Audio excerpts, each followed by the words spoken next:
Mystic Path to Cosmic Power by Vernon Howard. Chapter 1. The Greatest Secret on Earth. What is the cause and cure of a man's or a woman's problems on Earth? That is the foremost question ever formed in the human mind. Discovering the cause and applying the cure is the purpose of this book. Mankind can be likened to a large party of tourists searching for a new home site. They board a train that can take them from a dry and dreary desert to a grand and lofty mountain top. The travel guide assures them that the higher they go, the greater their capacity to see and enjoy the countryside. There are station stops all along the upward way. A tourist may get off and end his trip at any point he likes. He is perfectly free to cut himself short or to continue all the way to the top. Some get off at the first stop. They find themselves in desolate country. They settle down in secret despair. Others go on for another station or two, then take their leave of the train. Their location is somewhat better, but still, they settle down with a vague uneasiness. A few others, the enduring ones, keep going. Somewhere along the early part of the journey, they made a fascinating discovery. Though the trip certainly has its challenges, the farther they go, the easier it becomes. Patience and persistence present sure rewards, so they eagerly press on. As they do so, they reach the peaks of happy and unworried living. With enormous relief, they find that the mountaintop was not just something announced in the travel guide. It is real. It is there. It is theirs. The Needless Desperation of Man. Edward Arlington Robinson sums up the desperate predicament of man in his classic poem, Richard Cory. Everyone in town admired Richard Cory's princely manners. They envied his apparently exalted station in life. He seemed the very ideal of the successful individual. But it was all a stage performance. No one knew it better than Richard Cory. In his despair, he finally fled the stage in the only way he knew, in self-destruction. Genuinely happy people are much rarer than one supposes. People wear a variety of masks. Smiling masks, wise-appearing ones, excited ones, masks of worldly success, all in a frantic attempt to convince themselves and others that the act is real. But sooner or later, the play must come to its end, leaving the actor alone and afraid on his little stage. What does every man want? He only senses what he wants. He wants to be free. From what? From his heartache and suffering, from his compulsive desires, from his fear of what other people can do to him, from secret shames and guilts carried over from past folly.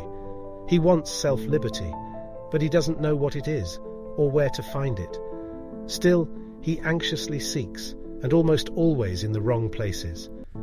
In despair over finding the right needle in the haystack, he doesn't even see he is searching in the wrong haystack. He hopefully comforts himself, well, tomorrow will be different. But it won't, and he knows it. He knows he will look back and find himself in the same old despair. The only change will be in a few exterior surroundings, but it's still the same old haunted house. The famous prisoners in the cave allegory of Socrates, as told by Plato, explains man's condition. A number of men are chained in a dark cavern. A fire blazes around them, producing fearful shadows. Falsely assuming that the shadows are real, they cringe in terror and hostility. But one prisoner gets tired of it all. Taking courage, he decides to risk all in an attempt to escape. Fighting his way through the darkness, he emerges into the sunlight of the real world. He finds himself a free man. And what happens if he goes back to tell others of his wonderful discovery? What if he explains that their agonies result from their illusions, that an entirely new world exists on the outside?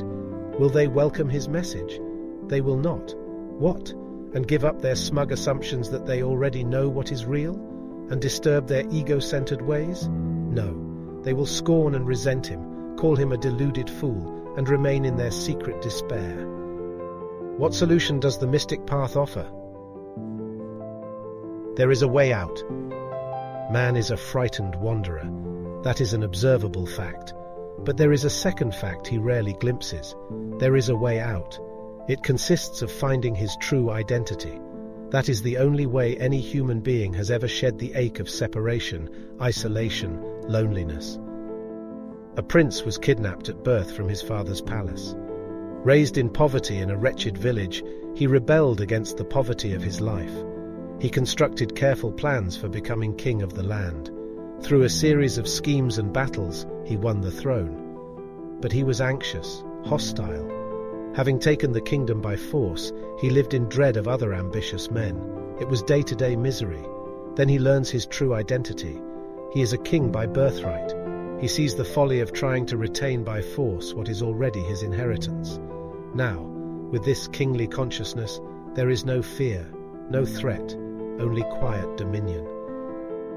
Aldous Huxley observes, "It is because we don't know who we are, because we are unaware that the kingdom of heaven is within us, that we behave in the generally silly, the often insane, the sometimes criminal ways that are so characteristically human.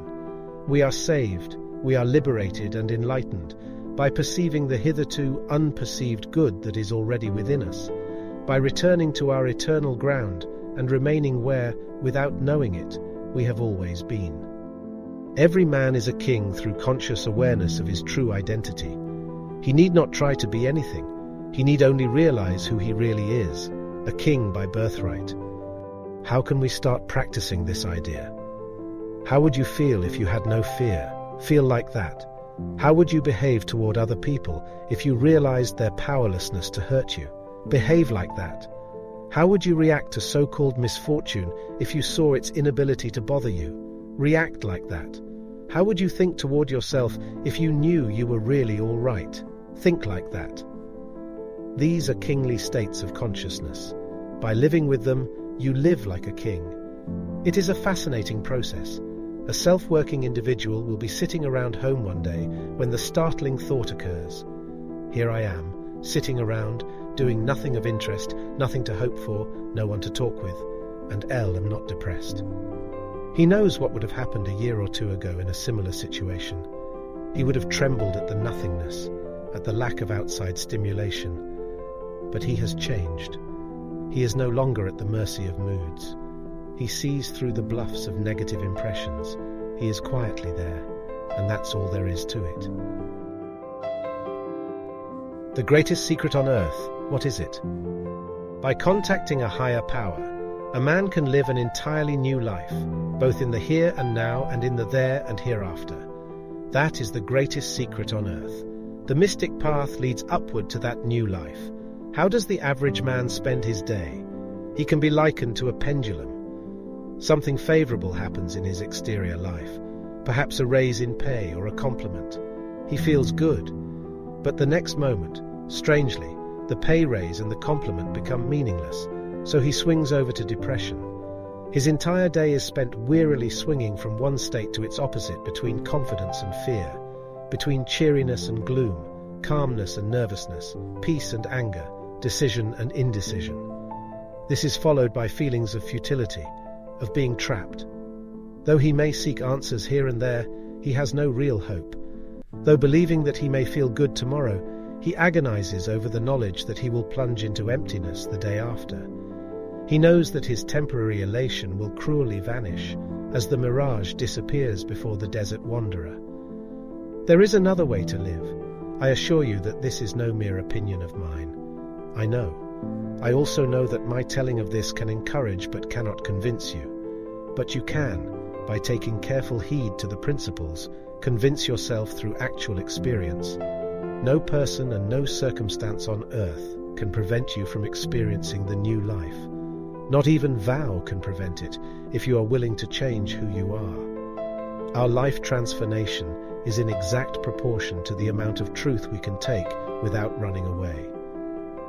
What then is the requirement for the man or woman who wants to possess this greatest secret on earth? It is not strength, nor confidence, nor youthfulness, nor anything else like that. There is only one requirement.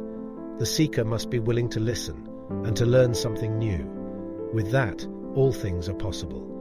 Every man and woman, without exception, senses that there is something else beyond his ordinary life.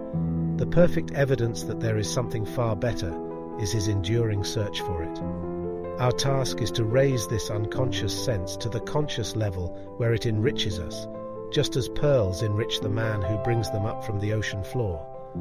At this point, we can clear a major difficulty confronted by the sincere seeker.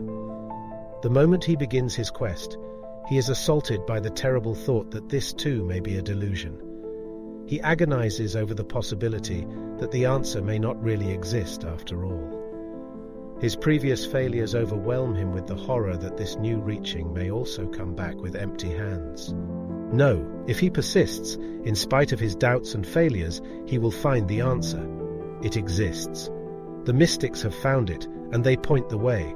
But the discovery itself must be personal. So do this. Proceed courageously upon the principle that even just a glimpse of light leads to more light. For it always does. Just dare a lot, and you will get a lot. But all this may call for more of a spiritual life than I want. Don't try to be spiritual. That is only a word in the dictionary. Make it your goal to become a normally functioning individual. Let these principles shape you according to your real nature of a simple, decent, honest, unafraid human being. Then mysticism is a system for mental health. Of course, and much more. What is mysticism? We want to settle for an accurate definition of mysticism. As used and abused as the term is, we must clarify our thinking for the purposes of our study. We can state our definition in several different ways, realizing that they all describe the same essential thing. Mysticism is A. An advanced state of inner enlightenment. B. Union with reality. C. A state of genuinely satisfying success. D. Insight into an entirely new world of living. E. An intuitive grasp of truth above and beyond intellectual reasoning. F. A personal experience in which we are happy and healthy human beings. This describes genuine mysticism. Pseudo-mysticism seeks to evade reality. Authentic mysticism wants to live it. Because it is real, it ultimately bears the fruits of love, understanding, and compassion within the individual. It has nothing to do with counterfeit claims resulting in individual turmoil and worldwide calamity. Fraudulent mysticism gives rise to self-deception, neurosis, unhealthy emotionalism. Our concern is with intelligence, normalcy, wholesomeness. The authentic mystic is the sanest of sane men. Alfred Tennyson credits him with absolute clearness of mind. The mystic path is bright with cheer. Even if something goes wrong, the mystic man remains peaceful. He is like a perched bird who feels the branch give way. Why worry? He has wings. Is it philosophical or psychological or religious? It is all and none, for these are only verbal descriptions. It makes no difference what you label it, or whether you label it or not. Reality is beyond words. You can think of the mystic path as a spiritual journey, or as a practical experiment, or simply as a means for a rich and purposeful life. Some of the teachers and systems mentioned in this book represent the religious approach, such as Meister Eckhart and the New Testament. On the other hand, a Zen master instructs, stop wasting your time with theological speculations. Forget the fancy phrases that are supposed to indicate spirituality, whatever that word means. Get down to business with yourself. Find out why your life is such a mess and clear it away. Stop fooling around. Get to the point. The miraculous message of mysticism. No conflict exists between mysticism and the established religions, any more than there is disagreement among several lecturers who describe the same sunrise. Only their presentations are different. William James, the giant among American psychologists, harmonizes religion and mysticism like this. Personal religious experience has its roots and center in mystical states of consciousness. I think I shall at least succeed in convincing you of the reality of the states in question and of the paramount importance of their function. All religions have produced enlightened men and women. One such mystic of India, Sri Ramakrishna, experimented by living in turn with various religions. He was a Christian, then a Hindu, then a Buddhist.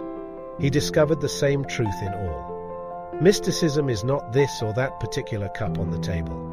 It is the water poured into all of them. It is enough to conclude that any man or woman who sincerely treads the mystic path in his own way will sooner or later meet that something else which is beyond definition. What then is the miraculous message of mysticism? Happiness is yours in the here and now. The painful states of anxiety and loneliness are abolished permanently. Financial affairs are not financial problems. You are at ease with yourself. You are not at the mercy of unfulfilled cravings. Confusion is replaced with clarity.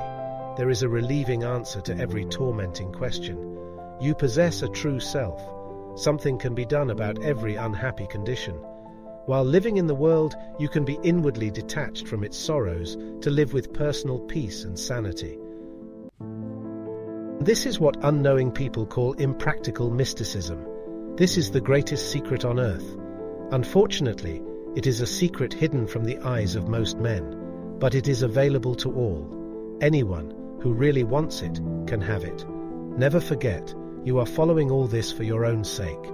Your purpose along the mystic path is a very personal one. The objective of every seeker is to become an enlightened, happy, and pleasant human being. How to perform right action. Millions of people assume it is enough to seek the truth. It is not. It is essential to seek in the right way. The right way starts with a right frame of mind, with simple receptivity. Everything depends upon the way we take the truth. No other mystical point is more important than this. The seed must fall on fertile, not rocky ground. The everyday mind misunderstands and distorts mystic principles. Non-action is a good example. Panicky people exclaim, "But we must do something. It's foolish to sit around with folded hands." This misses the point entirely.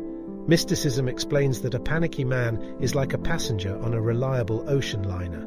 The passenger races furiously forward on the deck in order to get himself to port.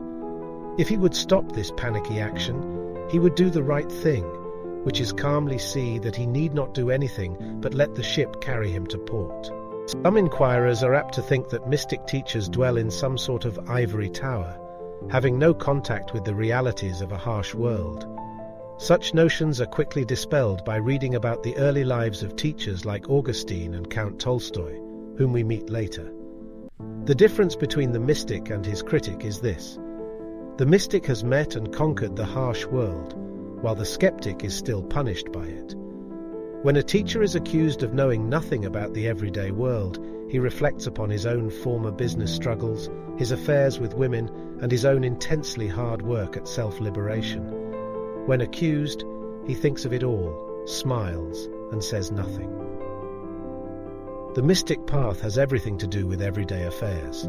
Take as a single example, failure to break an unwanted habit. What goes wrong? The person fails because the very self who is trying to break the habit is the same self trapped by it. A man in this state is like a prisoner who dreams he is the guard with the keys. A new sense of self is needed. When the man discovers this new self, he also breaks the habit, for man's essential self is jailed by nothing. The two selves within a man. Certain basic principles form the foundation of the mystic path. One of them, which we now meet, will be referred to repeatedly. Your grasp of it makes everything else clear. An individual lives with two conflicting selves within him, his true self and his false self. It is difficult at the start to see that this is so, but what a fine first step toward wholeness.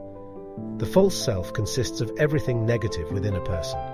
Its nature is to be envious, helpless, angry, despairing, worried, critical, unstable, foolish, and everything else at enmity with happiness. Religions call the false self the devil or sinfulness. Philosophy sees it as the lower nature. Modern psychology calls it the ego self that lives in illusion. But whatever the name, it is the cause of all inward pressure, which explodes outwardly in wars, crimes, and other social tragedies. The man dominated by his false self does not live his day. He is driven through it. He is hounded by compulsive desires, pained by automatic angers, scared by unrealistic imaginations. Because he identifies with these terrors, that is because he wrongly takes himself as his false self, his desperation is endless. He is clutched by an unseen enemy. The entire root of your problem is that you cannot get out of yourself. François Fenelon. Now it is utterly useless for a man to try to change or reform his old nature. You cannot improve it in any way whatsoever. Here is where everyone makes his great mistake. He thinks he can change his false self, which is impossible. The false self makes promises to itself which it can no more keep than a hawk can promise to change itself into a dove. Of what use to make heroic vows of amendment if the same old lawbreaker is to keep them? Ralph Waldo Emerson in Experience. It is the fixed nature of the false self to be negative, just as it is the nature of fire to be hot. Then what can be done? Overcoming the barriers to happiness. The false nature cannot be and need not be changed, but it can be dissolved and replaced by the true self. Try to see the difference in an impossible effort to change the false self and that of replacing it with your essential self. A hawk cannot be changed into a dove, but it can be replaced with a dove. Remember, the false self is false. It is non-existent, but by believing in it, we act as if it were real. In reality, there is only one self, one power. The true self is, as the New Testament phrases it, the kingdom of heaven within. It is your higher self, the divinity in man. Now, since every man possesses this true self, what are our possibilities once we release it through awareness of its existence? They are everything good and pleasant and satisfying. You can accept that as a fact right now, even if you do not feel it to be so. Forget your feelings, accept the fact. I exist as I am, that is enough. If no other in the world be aware, I sit content. Walt Whitman, Song of Myself. Our task is to dissolve the imaginary self and live from our real center of being. That is the only way to human health, but it is the sure cure. It is like removing a distorting blanket from a statue, enabling us to see its true form. I find that the greatest single barrier to attaining this is man's secret assumption that he already knows the answers to his problems. But we all sense this pretense. Millions of unhappy people make this false assumption, but do not see it, thus freezing their potentialities for happiness. A tremendous power works for the man who meets a challenging problem with the honest admission, I don't know the answer. By turning his helplessness over to the power, he enables it to reveal the answer. It is like turning over the basic materials to a master rug maker, knowing that he can take what we give and weave something far more beautiful than we could ever do. Just as a subject under the influence of a stage magician doesn't realize his hypnotic state, neither does a man comprehend his life hypnosis. And of course, how can he know?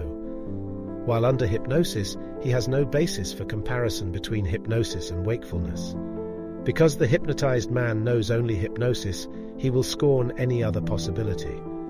There is a way to break the spell, as we will see in following chapters. Finding your true self changes everything. Man has a false sense of identity. He thinks he is his false self, which he is not. He is his true self but doesn't know it. All man's grief can be traced back to his utterly vain attempt to prove this false sense of identity, for instance, through a compulsive drive to be admired and applauded. Yes, the egotistical self craves and demands applause, but man is not his ego self. The only evil is ignorance, unawareness, failure to see our authentic identity. To the degree that we learn to live from our true identity, our pains and follies fall away, to be replaced with peace and wisdom. But this is such a wicked world. I don't see how it is possible for an individual to live such a wonderful life. If you plant a tulip bulb in a weed patch, it will still grow into a tulip. Losing the false self is like this. Imagine yourself with an acquaintance whom you know very well, but one who causes you nothing but trouble. You decide to put him out of your life, so he starts walking away. At first you feel anxious, for as troublesome as he is all you think you have. But then, something interesting happens. After your false friend has walked away in one direction, you sight a new figure in another direction. As the false friend walks away, to the same degree does this new figure come closer. Finally, you recognize him as a new and trustworthy friend, your true self. So the whole question is, how can we free ourselves from the false power of the old nature? Freedom, liberation. This must be the aim of man. To become free, to be liberated from slavery, this is what a man ought to strive for when he becomes even a little conscious of his position. There is nothing else for him, and nothing else is possible, so long as he remains a slave both inwardly and outwardly. but he cannot cease to be a slave outwardly while he remains a slave inwardly. Therefore, in order to become free, man must gain inner freedom. The first reason for man's inner slavery is his ignorance, and above all, his ignorance of himself. Without self-knowledge, without understanding the workings and functions of his machine, man cannot be free, he cannot govern himself, and he will always remain a slave and the plaything of the forces acting upon him. This is why in all ancient teachings, the first demand at the beginning of the way to liberation was, know thyself, knowledge of his real nature. That is how a man achieves unshakable success. He is like a permanent guest in a spacious mansion who enjoys everything while being responsible for nothing. Climb aboard! Whenever a new idea rushes into the mind, it smashes into a mass of distorting elements. Like a ball tossed hard against the walls of a closet, the idea bounces against our fixed attitudes and opinions. In meeting the ideas of this book, you may find them bouncing against your present viewpoints. The new concepts may appear mysterious or illogical. When this happens, do not leap to automatic conclusions.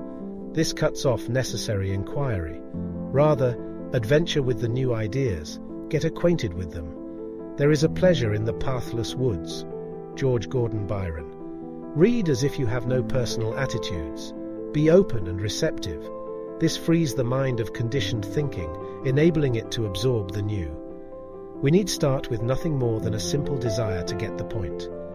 It is not a question of intelligence. Everyone has the intelligence. We need have no concern whether we are able to do this or that toward our inner happiness. Our only concern is whether we are willing to learn. And even if we are not, we can be willing to be willing. The truth at all costs. It is like an ice-breaking ship that cracks its passage through frozen obstacles. But I get discouraged so easily. There is no need for discouragement over anything. Simply realize that you have not as yet grasped this or that idea. Why be dismayed just because you are in the 5th grade instead of the 6th? Keep studying. You are doing fine. On your first reading of this book, proceed without any particular effort to grasp anything that seems strange. Don't pause to puzzle too much. On your second reading, do the very same thing. But this time it will be different. Ideas which were previously vague now sparkle. Already they give you a new feeling toward yourself. This chapter opened with mankind pictured as living at various levels along a railway. Ask yourself whether you are satisfied with your present level. If not, picture yourself as climbing aboard a new train. It is perfectly possible for you to be carried up the mountainside. There is a new train along every hour. Climb aboard. Valuable review of Chapter 1. 1. Deeply within, every human being yearns for the free and enjoyable life. 2. The greatest secret on earth is that any man or woman can have this new life. 3. Your search for the richer way is perfect evidence of its existence. 4. The mystic path is a simple, sensible, and sure way toward all-around success. 5. You can find the answer to every problem and confusion. 6. Learn to seek truth in the right way, with the fundamentals of mysticism. 7. We must dissolve the false self through right knowledge and live from the true self. 8. It is essential that we do not unconsciously assume that we already know the answers. 9. Adventure down the mystic path with a totally receptive mind. 10. Start right where you are.